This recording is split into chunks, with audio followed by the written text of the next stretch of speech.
All right, ladies and gentlemen, let's do it to it, get down on it. Here we are, moving into Game 2 of the Eastern Conference Finals.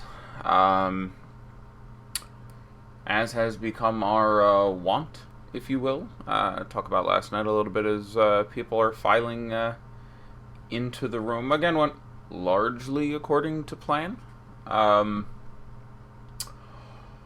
Again, minutes spread out basically as we thought they would be all over the place, but unlike Game 1 of the Western Conference Finals, where we ended up really wanting the Golden State starters and picking up some of the value off of Portland, we had two pieces of pretty exceptional value, or I guess Kevon Looney is finding his way out of what would be considered value on a one-game slate, but he shot extremely well from the field, got more minutes than he used to. Then he usually gets, where he usually hangs out in the low 20s. He picked up 5 or 6 extra minutes and played extremely well. So it ended up being Kevon Looney night, which is unfortunate because it was a day where he popped up on the injury report as probable with a knee issue, and I thought, well, at that point he's going to be fairly popular. There's a lot of value to look at here, and he, rarely hits any sort of super ceiling, and he wasn't, Brook Lopez 60-point brilliant or what have you, but he still had 30, 31 fantasy points, which made him a piece that you wanted.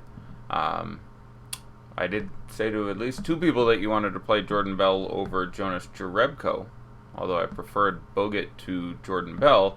Bogut got 4 minutes, a little less than 4 minutes. I think it was 3 minutes and change before he clocked out, and that was it for the game from him, which is really interesting quite what's going on there. Despite what Steve Kerr may say about, we're playing the matchups and it's different series by series, he thinks he can beat Portland without killing his starters, and he's going to do that.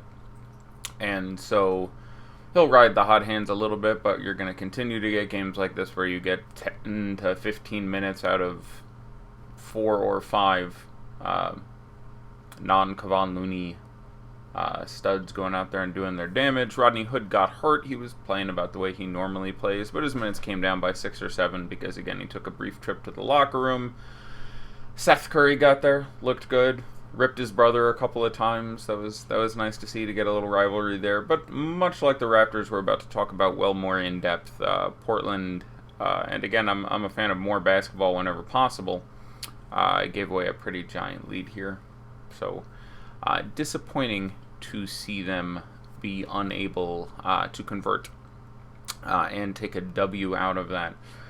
Again, if you are already an Awesemo.com member, go ahead and send me your questions and comments in the Awesemo.com premium Slack chat. If you are not yet, feel free to send me questions via Twitter, and time allowing, we will get in there. We are about 40 minutes from lock, so let's start talking about this game. Let's start with Brook Lopez.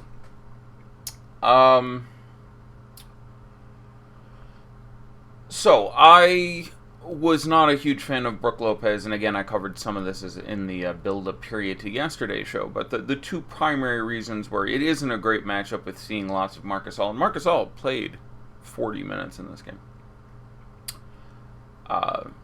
Isn't a great matchup with him seeing more of Marc Gasol than any other defender pretty significantly.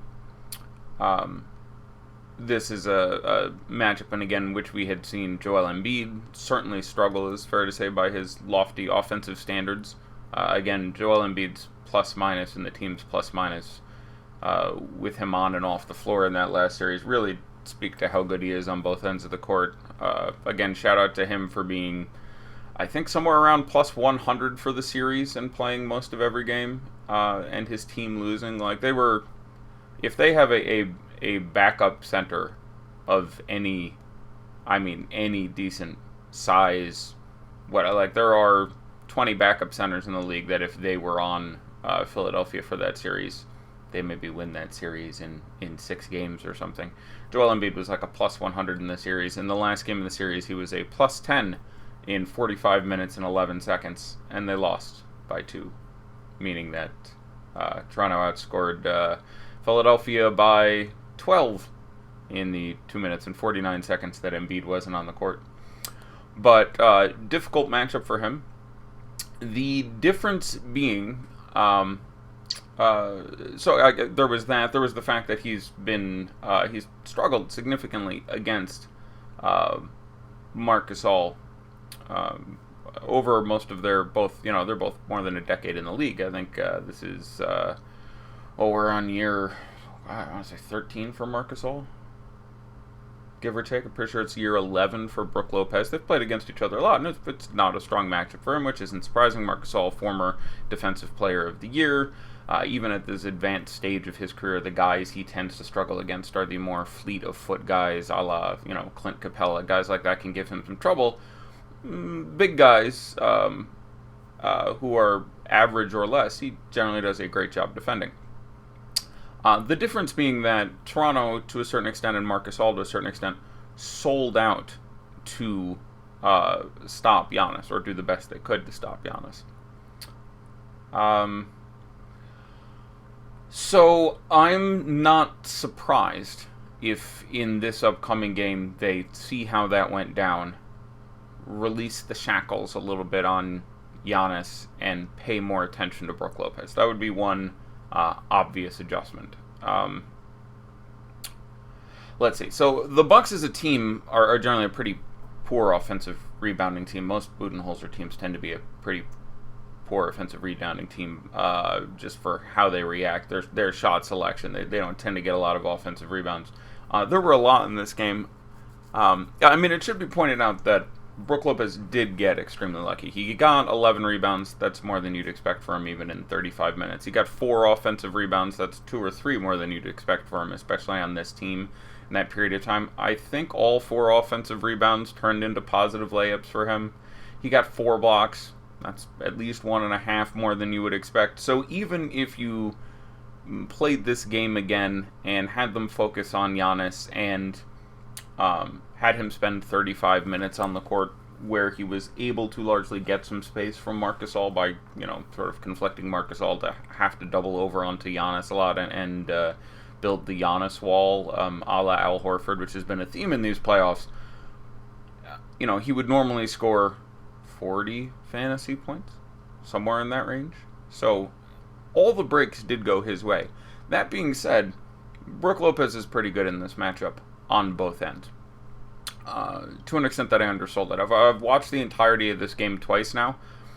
He is really good. He takes up a lot of space down low. And between him and Giannis and the wingspans, a lot of Toronto's fortunes are going to rise and fall based on how they shoot from the outside, because they're really tough to drive on. I think they took 6 or 7 shots in the paint in the entire first half. And again, this was a first half in which they looked really, really good. And it's important to mention that beyond that, I think that beyond trying to give a couple more minutes to the bench, because this game, which again I suggested an under bet for and did hit, had a massive, massive pace, especially in the first half. These teams were really, really running. If you go back and I encourage you to go back and watch the game, because it was also a pretty enjoyable game. They were just sprinting around for the entirety of the first half. And in the first half, Toronto made all their outside shots, and in the second half, they really didn't. I like Pascal Siakam tonight.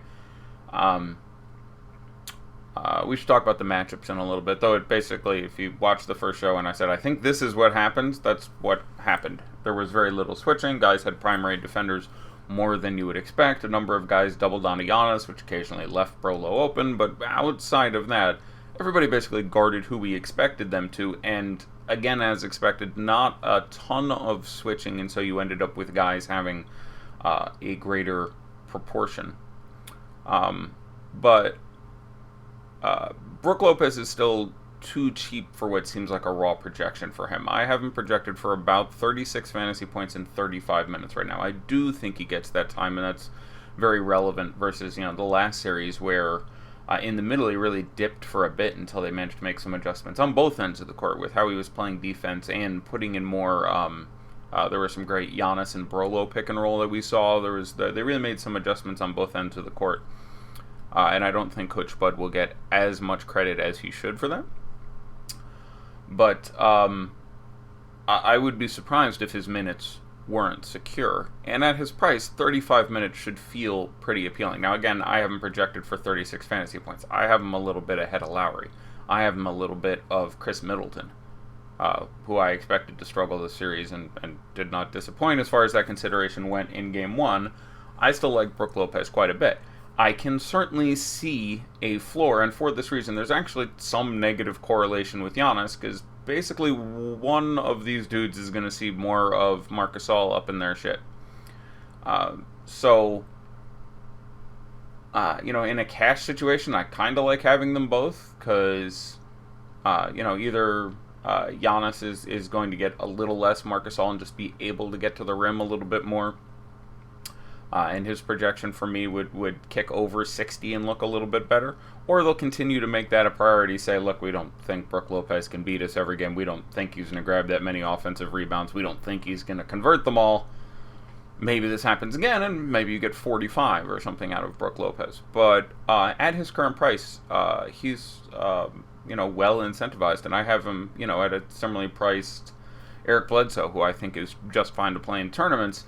I have Brolo projected some 8 points higher. On the offensive end, he just does a great job of spacing shit and giving you a couple really bad options. Basically, if he spends all his time out at the 3-point line, which is basically what he does, and you're Marc Gasol, you have two choices. You can get the hell out to the 3-point line and stop him from making threes, and he made 4 in this game because the priority was staying in a little bit more and not letting Giannis get to the rim that easily, or you can stay down there and stop Giannis from beating you. So, not incredibly surprising in retrospect. I do think that I should have seen this as more of an option. Now, again, everything bounced his way, which is just something that happens. We had TJ Leaf game this year where TJ Leaf randomly got, double-digit rebounds, and it was just a situation where it's like, wow, I just watched that game, and literally he had, 8 rebounds bounce into his hands, and Chris Paul literally handed him a steal and a block back-to-back, and just sometimes weird shit happens.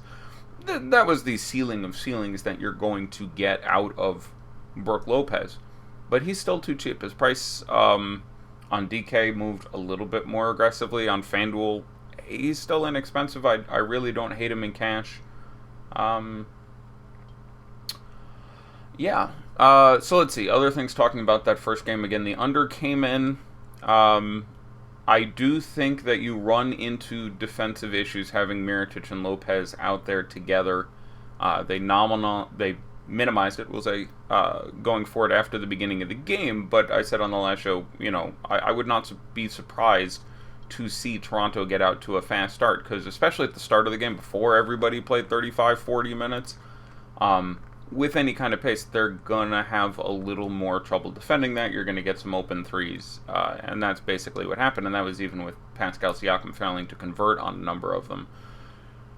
I'm not surprised. I don't expect to see any massive adjustments on the case of either team. Milwaukee's still home. They won the first game. Most of their players played well. Obviously, you had some disappointing shooting performances out of George Hill and Eric Bledsoe, but they still managed to get the W. I don't think they make massive adjustments to that rotation. If I saw one, it would be Brogdon picking up another minute or two, who looked really good at the expense of George Hill, or Pat Connaughton, or Nikola Mirotic. For the Raptors, I wouldn't be shocked to see them bring a couple minutes back off Marc Gasol, who played, I think, about 39 and a half minutes. Serge Ibaka got very limited. Maybe that kicks up a little bit more. Maybe they try to take some time away from Norm Powell and give that to Ibaka, go a little bit bigger. It is a tougher spot to go that big in, but not a horrible one. Against Philadelphia was really the best spot to get some massive lineups out there where, those rare times you have Kawhi on the bench. I think he was resting to start the fourth quarter, and you would get Pascal out there next to Ibaka, next to Marc Gasol. And you can do that in this matchup. On a scale of 1 to 10, Philly is like almost the best case situation in which to do that. So they're like a 9.5 or something. Milwaukee would still be a solid 8. You can still run that sort of matchup. You're going to get a lot of three-point shooting here, and whether or not that worked or didn't really ended up being the story for Game 1 there. Pascal Siakam ended up, I think it was 2 of 9 from 3. Am I getting that wrong? But he missed 5 what I had designated as open three-pointers. The time was really encouraging there. By all of 7 seconds, he played the most time on the team, more than Kawhi Leonard. But 20 shots is pretty exciting out of him. I still have him projected for a little bit more than Kyle Lowry. Price has come up there, didn't have the big game one. Again, game one of a series, you try to do your homework and just knowing more is how you win. Game two tends to be pivoting. And for that reason, it's a real question how owned Brook Lopez is going to be. I still think he ends up somewhere in that 40% range. That's about right. Again, if they make a focus of stopping him, he is obviously a guy who can disappear. If they say, hey, Marc Gasol is going to sit on you, he's going to really struggle to put up 30 fantasy points. If they continue to try to stop Giannis, or are forced to start doing that as the game goes along, Brook Lopez can obviously pop off. But I guess I don't really have that strong of a take here, just trying to present all the evidence. But picking up 4 blocks, that's a little more than you'd expect out of him. But in that number of minutes, he'd be up at around 2.5. 4 offensive rebounds, all of them turning into layups, getting the double-double bonus. I mean, that was an odd series of circumstances, but he's still pretty inexpensive, and he does carry that ceiling. So, again, some negative correlation with Giannis if you're looking that way. So going into the series, and I haven't had to adjust this yet, Durant isn't going to be back for at least 2 more games. I wouldn't be shocked if he doesn't play the series. Unless Portland holds court twice, I'm not sure. I go with it at all, barring maybe just a few minutes to keep him, engaged, give him a little court time at the end. But unless it goes back to Oracle 2-2, if it's 3-1, I can't see why you'd really push the issue. But regardless of that, coming into the series, I had Kawhi expected about 53 or 54 points a game, Steph Curry at about a point or 2 more than that, and Giannis at about a point or 2 more than that. I don't feel any reason to necessarily adjust that here. Giannis exceeded that by about 3 last game. Kawhi came in short by about 3. I'm not sure where really to go from here. So, Kawhi shot 10 of 26 from the field. Was not a brilliant performance. Let's talk about the matchups a little bit here. As mentioned, usually you see in the modern age of switching in the NBA, you rarely have a guy seeing primary defensive attention from another player on the opposite team more than about half the time. And I said that in this series I expected that not to be the case. These two teams are not going to switch a lot. They're going to guard pretty much straight up with the exception of Mirotic-Danny Green situation. But I expected a lot of people to see pretty significant attention from one defensive player, and that was the case. Marc Gasol got 47 possessions, where his primary defender was Brook Lopez. Next most was Giannis at 16. It's then 9-5-4-2-1. More than half the time, Brolo covered him. Brolo himself had 48 defensive possessions from Marc Gasol. Next most was Serge Ibaka at 11. Giannis, again, as expected, was primarily defended by Pascal Siakam, 38 possessions. Next was Serge Ibaka with 13. Nikola Mirotic, as expected, and this was the one I was a little weird about, but it did turn out to be the case, was guarded primarily by Danny Green, 25 possessions. No one else more than Marc Gasol at 9.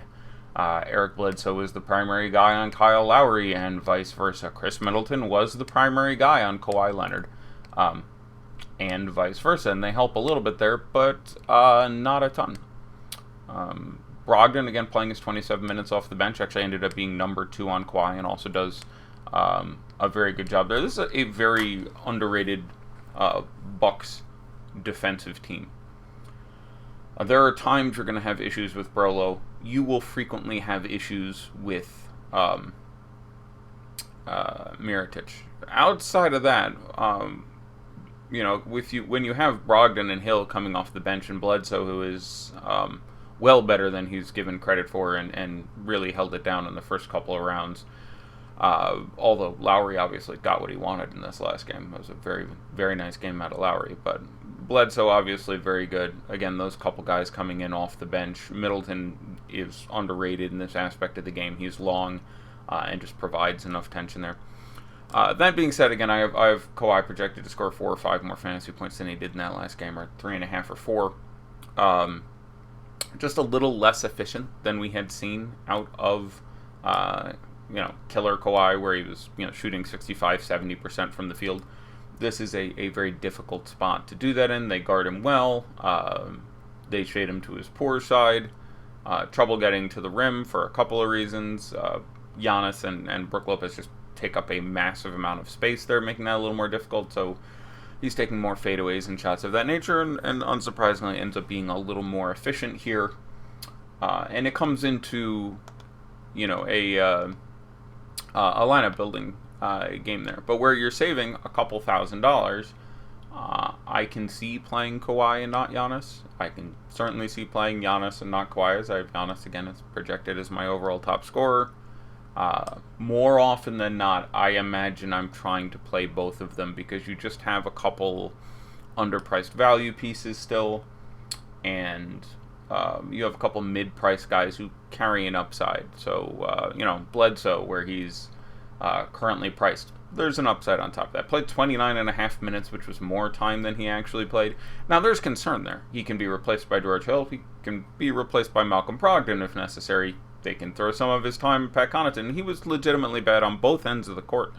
I think he was 0 for 6 from 3.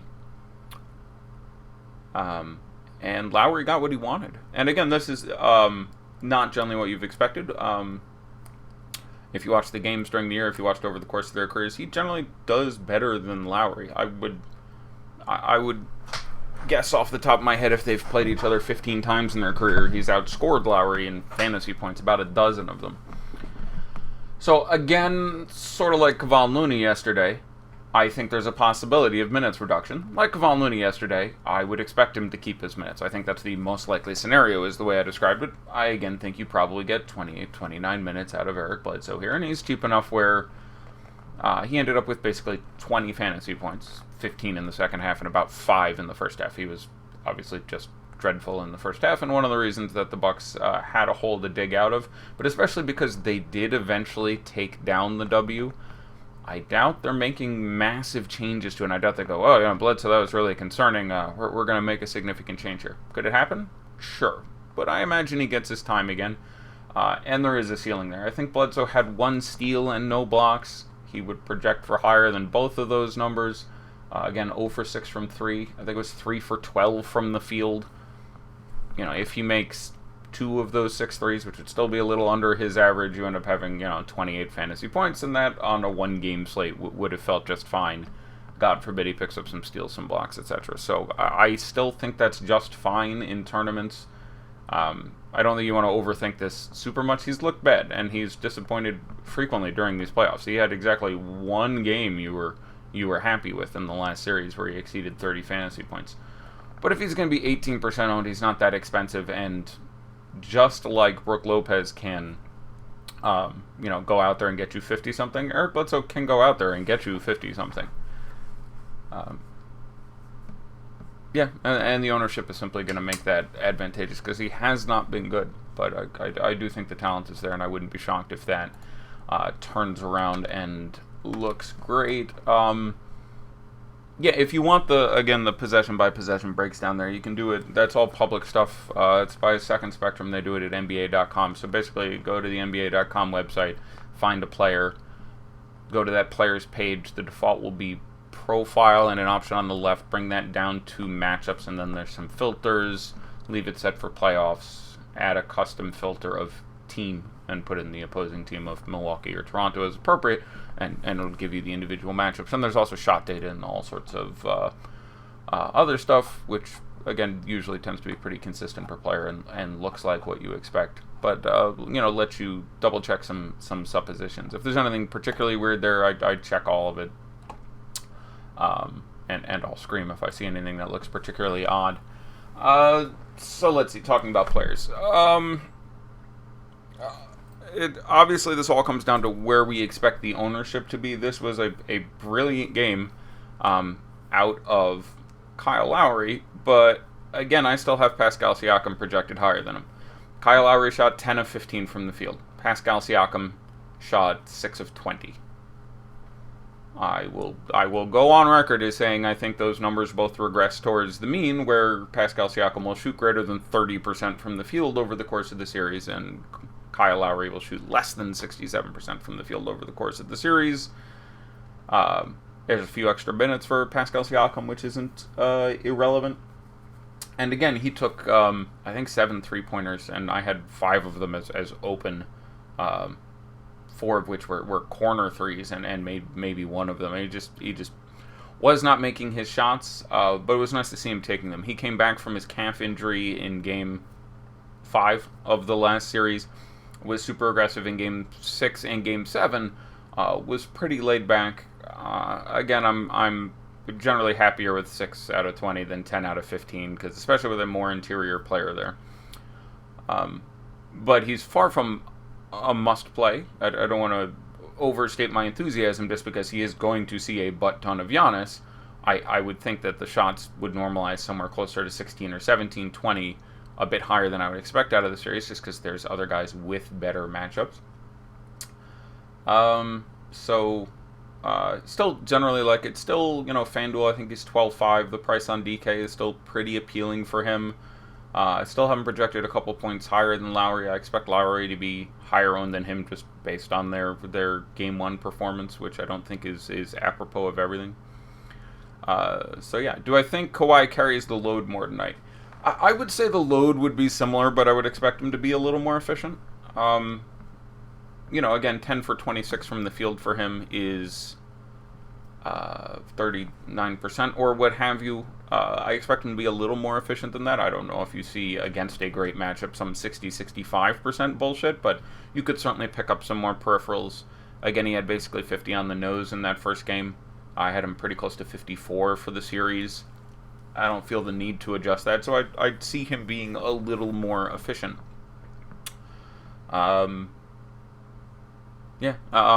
But I do think that represented a slight down game out of, Kawhi Leonard. Again, 10 out of 26 is not great, but 50 fantasy points is certainly not a super... And again, that's worth pointing out. This game was sort of weird in the second half. In the second half, Kawhi, Lowry, and Siakam were the only Raptors to score.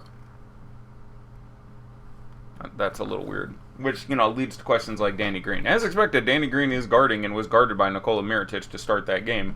That portends some kind of opportunity. Now, Danny Green is not a guy who tends to reach out and grasp opportunities, sort of like Marc Gasol. He's another guy in that lineup who just not super involved in the offense. Marc Gasol getting 40 whatever minutes, he is still fairly cheap. I have him for all of 3 points less than Brook Lopez.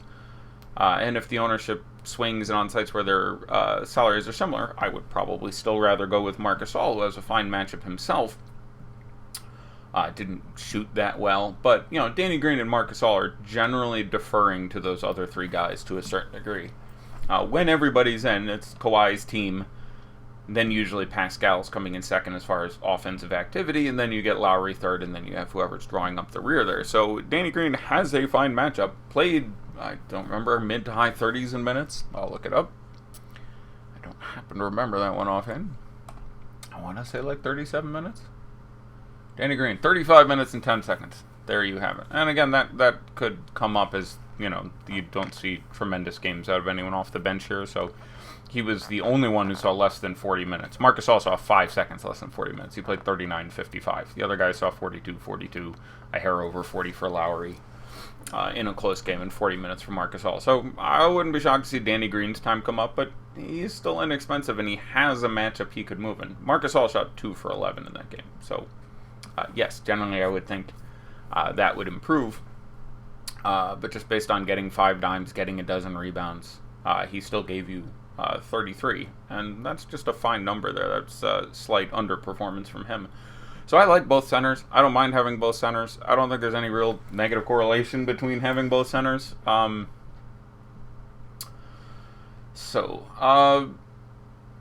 while I think there is a chance Mirotic suffers minutes, if I had to list people on the Bucks who I thought would see fewer minutes this game than last game, I don't think anyone sees a massive change. Again, they won. I would be surprised if you're looking at plus or minus 10% here, but somewhere towards the top of the list would be Mirotic. If Mirotic played 22 minutes instead of 25, I wouldn't be terribly shocked there. I have to assume Nick Nurse sees the same things I do, and at the start of that game, especially with a full energy Raptor squad, they're going to have a little bit trouble defending around the perimeter. When you have Brolo and Mirotic, it's going to leave some open shots. Again, I said I think the Raptors get out to a start here until they make some adjustments, and the Raptors got out to a start. So I do think by the end of the series, you see Brogdon starting. That just ends up being sort of a better team, but none of that should be taken to not think that Mirotic is absolutely fine to play. He had 22 fantasy points in his 25 minutes, and he, like several people in this game, just did not shoot well. He shot 3 of 9 from the field, 1 of 6 from 3. He's a pretty good shooter. I had 4 of those 6 threes being open. If he makes half of them, which is an impossibility, he has got 30 fantasy points, and that's an entirely different narrative. So I'm just fine with Mirotic, again, as a guy whose ownership will not be crazy. His price has come up enough that, I don't expect him to be wildly popular coming off a not great game 1. There is a ceiling there for those guys. I am more systemically worried about Chris Middleton. Unfortunately, game 1 really just ended up being the do you have Brook Lopez bowl.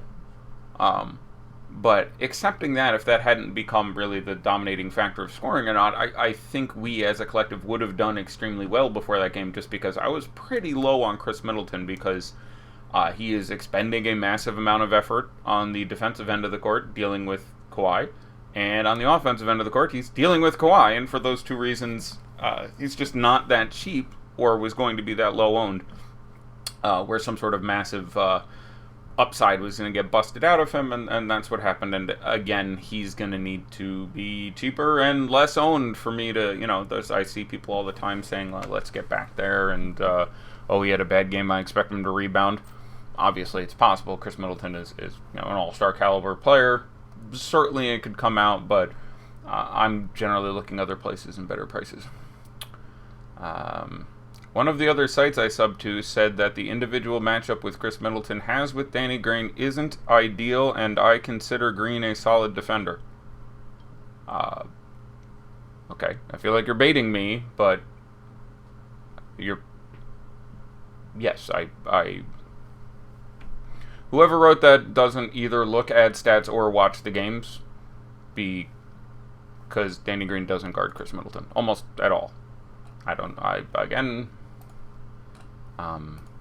You sub there, I would be concerned with that expenditure of funds. Again, I try to be nice because I have the luxury of I only deal with one sport. People trying to deal with multiple sports might assume that's how they guard, but they don't. I'll give you the specific number. Let's see. Chris Middleton. In that first game, I'll guess Danny Green maybe 5th in possessions. We'll go with that as a guess. Where is he? Chris Middleton. Game 1, primary defender was Kawhi Leonard, 42 possessions. Pascal Siakam, 11 possessions. Kyle Lowry, 10 possessions. In 4th place, Danny Green, 5 possessions. So, yes, if you're paying someone to tell you that they're worried about Chris Middleton because of the matchup with Danny Green defending him, I would feel free to mention to them that they shouldn't publish things without doing any research. Yeah, so alright, so let's burn through some questions as we're sitting on about 10 minutes, and I want to make sure we didn't miss anything, and I'm sure there will be some scintillating either-ors. Here we go. Back it up. You like Danny Green in one of the utility spots on FanDuel? I think he's fine. I don't love him. Have I heard anything on Anunoby? People mentioned Anunoby to me 11 times today. I at no point thought OG Anunoby was going to play. I would be shocked if he played.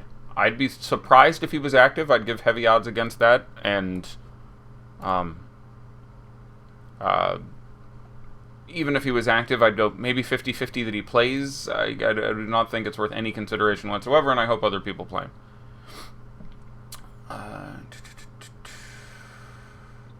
Thoughts on Miro and Lowry or George Hill and Pascal? I think George Hill is awesome value. I agree. George Hill got more time than Connaughton. That's another one we got right, which again was really frustrating that Brook Lopez went off and sort of demolished everything else on the slate, because all the other stuff I talked about where I said, no, I think Hill gets more time than Connaughton, I'd rather play Hill. Hill shot like shit. I do not believe he scored, but had like 4 stocks and still put up a decent line, but did not make a basket, I don't think, or a free throw. I don't think George Hill scored. But again, he got, in the high 20s in time. Pat Connaughton got like 11 minutes of that fuck. I got like everything else right, so that was a little frustrating. But I agree that George Hill is awesome value. You think Pascal's due to positive regression? I agree.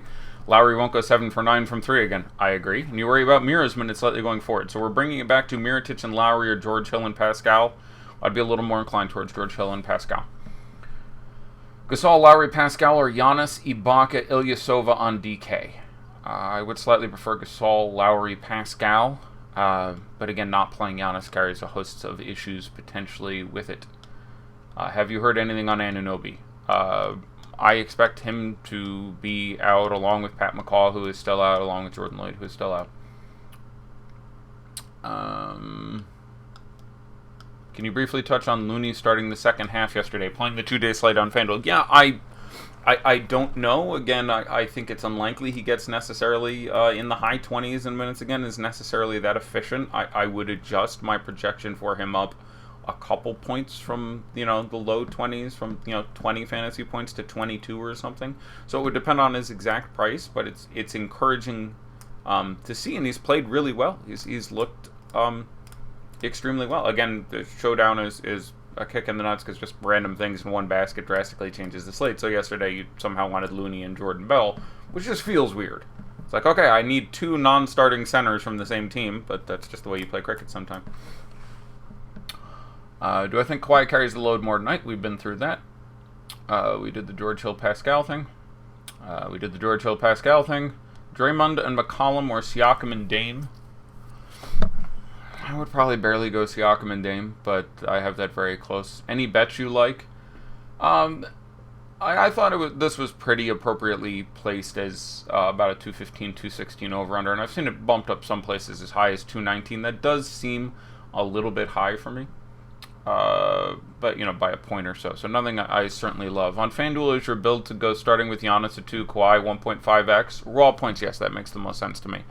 You can build a perfectly exceptional lineup with those guys there. It's just really not that expensive. So you can play those 2 guys and back them up with. Well, it's interesting. Raw points, I imagine that ends up being my best lineup, just because you have. It forces you to play some, like, Eric Bledsoe in 3rd position or Brook Lopez in 3rd position and then run some sort of sketchy value. There's really no one on FanDuel I think you wanted to run under 8K. So it's a little difficult to run both those. Will Ibaka get any run at center? Yes, he'll absolutely get, at the very least, whatever Marc Gasol doesn't play at center in the last game. He only got 17, 18 minutes. I probably would think that ticks up a couple here. But there's obviously some real concern there. DK Cash, 2-gamer, Hill, Middleton, or Seth Curry and Clay and Cash. I would play Seth Curry and Clay. Someone linked their 100K lineup. Yeah, I don't mind that at all. There's all kinds of upside there. There's some negative correlation. It cracks me up that George Hill is more expensive than Eric Bledsoe on FanDuel. Don't get me wrong, I'm a big George Hill stan, but that is something. The lineup that someone posted in the chat contains in order Hill, Mirotic, and Bledsoe. Mirotic and Bledsoe cost the same amount. Hill costs more. I like George Hill a lot. That's when you're factoring into like him getting to some sort of upside, the upside's a little bit bigger on Bledsoe. DK, obviously, the price on Hill is exceptional. Now let's head over to the Twitter sphere, see if there are any questions that I missed. If shit will update for me. Do you see Ibaka minutes increased? Not a ton. Although he is one of the guys who has the chance to pick up a lot more time. Like, you could see that Norman Powell has obviously struggled a lot. Fred VanVleet hasn't been brilliant. There will be no OG Anunoby as far as I'm concerned. So getting, 25, 26 minutes out of Ibaka wouldn't shock me. But that first game minutes load is, obviously really concerning. So, I think right now I have him projected for 21. That represents an increase of 3.5 minutes, but obviously it's concerning. Gasol or Brolo on Yahoo, both $20. I would probably go with Gasol. I do still have him projected a couple points higher. I do expect him to be lower owned at this point based on that first game. Let's see, other stuff. Leonard, Brogdon, Green, or Gasol, Siakam, Bledsoe. I would more often than not run Gasol, Siakam, Bledsoe. All three of those guys have a real upside. Obviously, Kawhi has a monster chance, and there's, you can get the game where Kawhi puts up 70 and you're going to want that first side. But, both Malcolm Brogdon and Danny Green are guys who are rarely going to bust out a big game for you. I have Brogdon projected for somewhere around 24. I have Danny Green projected for 19.5 or 20. They're fine, but they're just guys whose games don't frequently lend themselves to putting out massive games. They're out there for being, exceptional wing defenders and doing more things of that ilk. No, I have no idea who said the thing about Danny Green and Chris Middleton, and I don't want to know, because if I knew who it was, I probably wouldn't comment, because, professional courtesy and stuff. But since you asked, that's the answer. Can you rank Brogdon, Bledsoe, and Brook? Raw points, it's pretty clearly for me. Brook Lopez on top, where I have him in the 35 fantasy point range and the other guys in the 20s. I still have Bledsoe a little higher than Brogdon as far as raw points. Playing them in tournaments, I imagine the ownership wouldn't change me off that raw points designation. So of those three Bs, I would probably prefer to play Brook than Bledsoe than Brogdon. No, I don't mind any of those three. Which is a perfectly fair question. Alright, we're down to a minute, and then we will do some ownership. I don't see any news breaking that needs to be fixed. Stuff filled up. Middleton and Dre, or Clay and CM in cash. Is that CJ maybe? Is that supposed to be McCollum? I assume that's McCollum. I would generally go with Clay and McCollum there in cash. Clay Looney or Danny Grease, Siakam, FanDuel, GPP. I will go with Clay and Looney in that context. 40 seconds.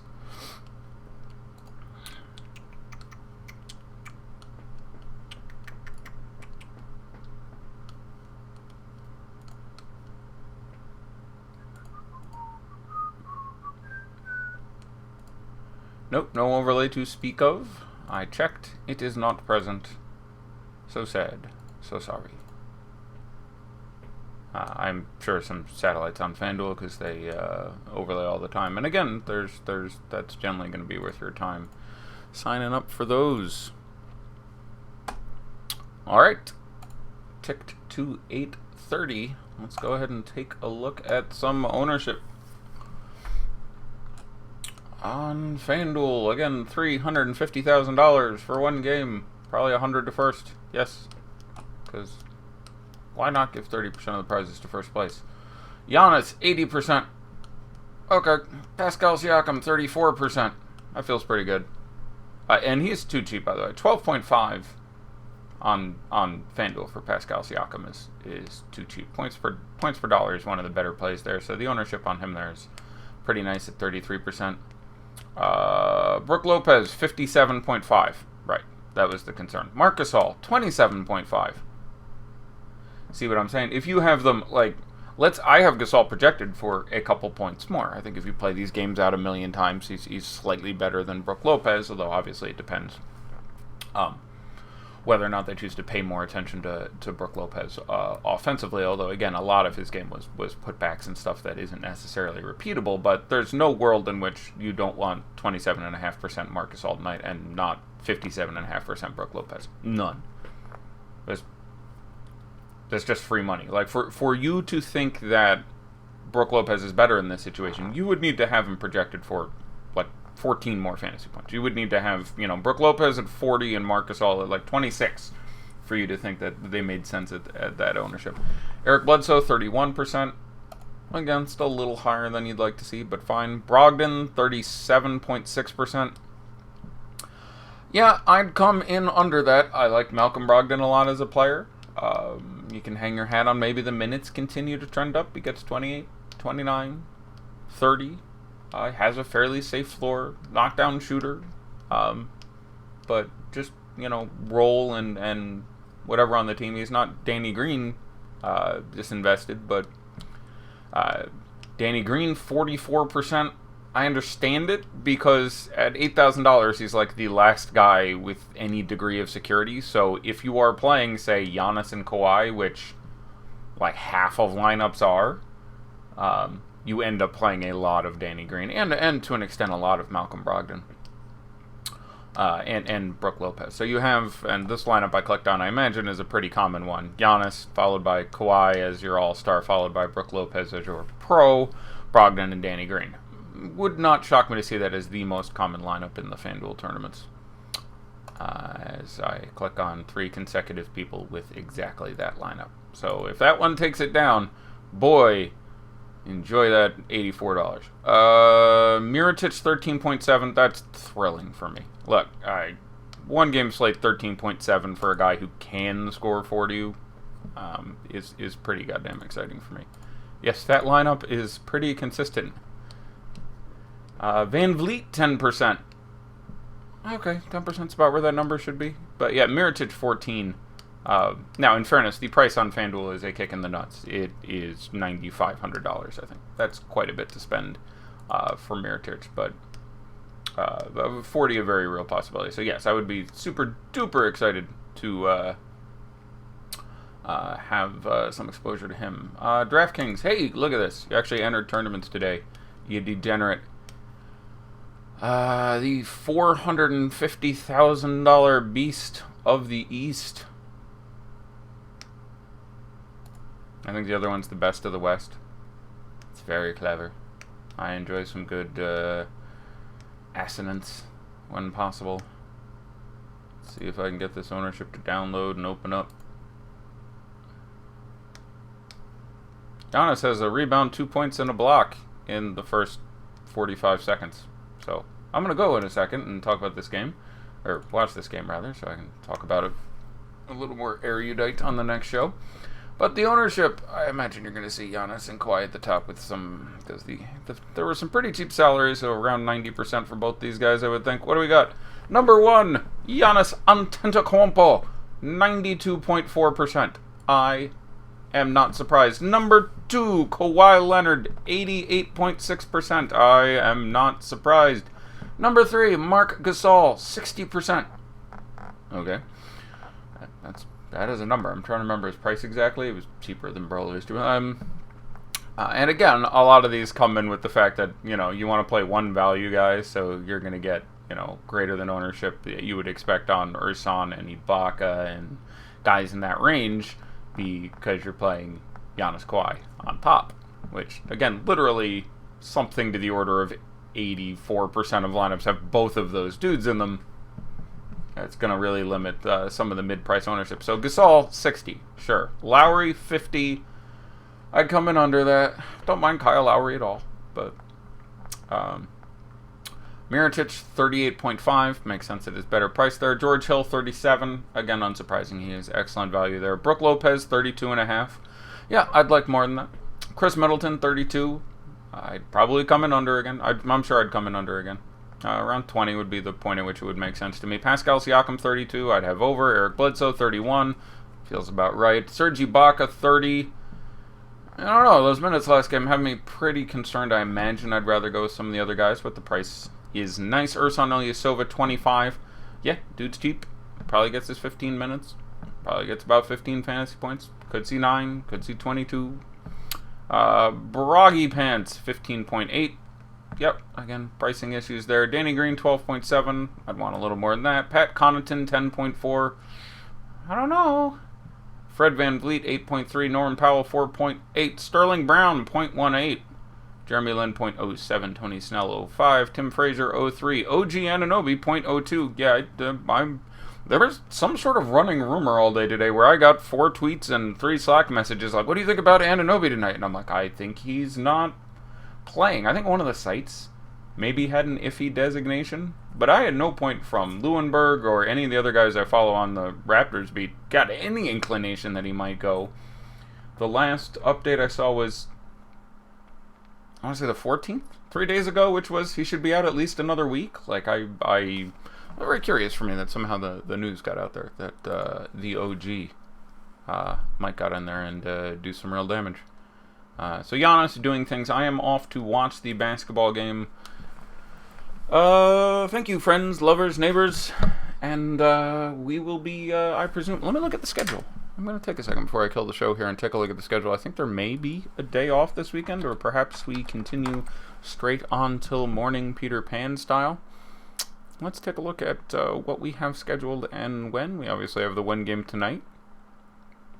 We have the one game tomorrow, again at 9. I wonder if they're all 9 and 8:30. No! Sunday, we have a 7 o'clock on this. So there are literally no days off. We are just going to go 1 and 1 and 1 and 1 and 1 and 1 and 1. Yeah, it's just one game. So I'll try to miss 0 shows. And be on 45 minutes before lock for each of those contests. If you have any further questions or comments, be they friendly or critical, please send them along forthwith via the Slack chat or via the Twitter sphere. I am Fast Eddie Fear. Bonne chance!